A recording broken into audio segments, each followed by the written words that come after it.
entered into another segment of Pointing Out the Obvious. We call it Point versus Counterpoint. It's where I, Patrick Russell, EA, will choose a topic, and my venerable co-host, Blaine will lay out his conservative talking points of what I can only academically describe as mumbo jumbo. And then I will bring the conversation back down to earth with a sensible counterpoint. Blaine, you're a right-wing political consultant, but not just a talking head, a real operative in the war that rages in our country for the rule of law. Blaine, you're here to explain, if you can, right-wing spin. Okay, Blaine, our topic for today is the filibuster. Should we or should we not scrap it? For many in Washington and in the country, there's this palpable feeling that our nation is at a crossroads after what many believe was a narrow escape from a new age autocracy with the defeat of President Trump in last November's election. Most still believe the war on the rule of law still rages fiercely today, with the fate of our democracy and dare say our republic hanging in the balance, with now the potential 2024 presidential candidate Trump beginning his nationwide tour of rallies to stir up his base of election fraud yahoos and Capitol building rioters. It's no wonder the liberals on Capitol Hill are eager to solidify the pillars of our democracy by shoehorning a voters' rights protection bill into law, making it just a tad bit harder for the former fibber-in-chief to con his way back into the White House. And what's stopping them? Well, just Mitch McConnell, Kevin McCarthy, and the filibuster. A loophole in the Senate rules that allows the minority party in the Senate to procedurally grind all the U.S. Senate's business to a halt by talking and formally refusing to stop debating on a bill, thereby systematically holding the entire Senate body hostage, forcing the senators to either abandon the bill altogether and save what precious congressional time they still have left, or vote to end the debate and kill the noise with the cloture. The cloture rule says that a supermajority vote of 60 senators can end the debate, forcing all the senators to shut up and let the bill move onward to a vote. But it's damn hard to get a supermajority on any matter in the U.S. Senate, much less a divisive piece of legislation that rubs half the country the wrong way. Hence, the filibuster can be a huge party foul to any administration's agenda, especially one contending against the most combative wave of partisanship this country has ever seen. So my question to you, Blaine, is this. Is it time for the U.S. Senate to end filibustering, to end the minority party's power to create gridlock in Washington that only an anarchist could love? Your thoughts? Thank you, Brother Pat. I'll give you one good reason why you might as well leave the filibuster alone. It saves us all a bunch of time, y'all. How do I mean? Well, doing the math in my head, in order to stop a filibuster, you need 60 out of 100 senators to agree on cloture. Looking at it from the other direction, it also means all you need is 41 senators to refuse cloture, or how'd you put it, Brother Pat, in the talking? And who could those 41 senators be, you might ask? Oh, maybe an even better question would be, for whom do those 41 senators represent? What part of society do you think those 41 senators speak for? Could it be the most litigious of us all?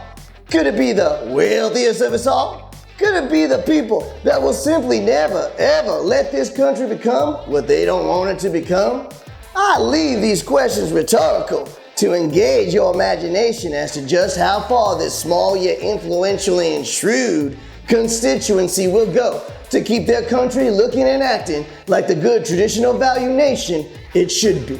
Now, ending the filibuster will just add more time, money, and energy for the next administration and congressional body, who I promise you, in this age of hyperpartisanship, will make it their more imperative to undo all this progressive changing. It's a sad and pointless cycle, I agree. The filibuster stops all this unwanted and controversial legislation right in its tracks before the country gets too invested in the effort of implementing a doomed law that will suffer through countless legal challenges and countless lower court subjugations to such a degree The neutered remains of what's left will be a watered-down, convoluted mess of bureaucracy that the term spaghetti soup might start making sense to you. And if social proof is what you need, look no further than Obamacare. So far, to its credit, Obamacare has been a wily piece of legislation to unravel, but the fight ain't done, not by a country mile. So wouldn't it be sweet tea nice if there was a way to avoid all of this unpleasantness? The filibuster, y'all. Think of it as a fail-safe for whoever the secret powerful minority happens to be at the moment. The filibuster, it adheres to the simple nature of all things, to succumb to the obstinance of those that are far more powerful than they, and who remain steadfastly opposed that change could be better. The filibuster gives the true powers that be an early kill switch on legislation they feel the country is simply not ready for. I, for one, appreciate the heads up. God bless. Blaine, leave it to you to have your fingers on the crusty pulse of the status quo. Just for clarity, people, the filibuster was never intended by the founding fathers. It was an unforeseen consequence of an editing job done on the U.S. Senate's rule book 20 years after the Constitution was written and signed. And the first recorded use of the filibuster? Yeah, that didn't happen until a full decade after the editing job was complete. So in short, the filibuster is a mistake.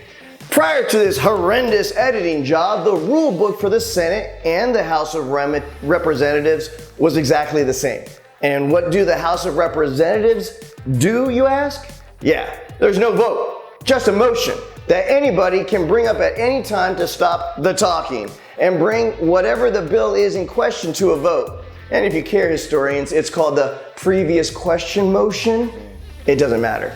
With the previous question motion, surprisingly enough, there's no filibustering in the House of Representatives. Now, the middle of the road option would be to lower the current cloture rule from a supermajority of 60 senators down to a reasonable simple majority of 51 out of 100. Now, that sure sounds like a more efficient process to me, but change don't come easy to some, especially career politicians with no discernible skills and a whole lot of skeletons in their closets. And why all the fuss in the first place now?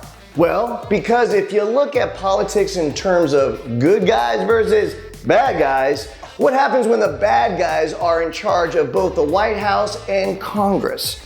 With the tables turning again, potentially starting with a conservative blowback in next year's congressional elections.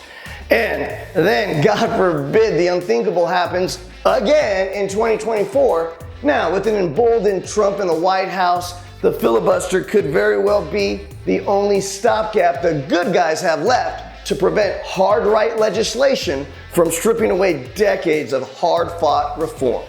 And to that concern, I say, screw it. Get rid of the filibuster, stop the endless debates, and let the voting of the congressional body occur, up or down. Why? Because there's two false premises in play by keeping the filibuster alive. One, your opponent is an honorable party, and beyond such things as quid pro quo, or collusion, or hacking, or using the federal agencies as instruments for retribution and coercion. Sound like anybody we know?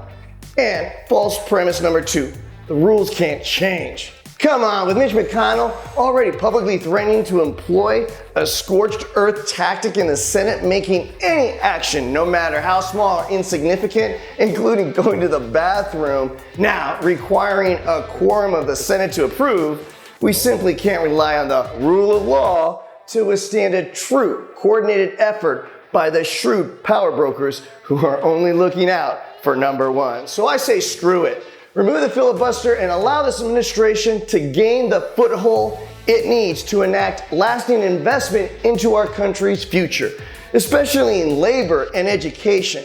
If our government isn't able to address these serious exposures now, in 10 years, it'll be too late for anyone, not a nurse or an engineer.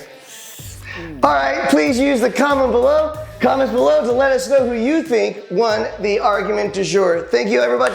Talk to you soon.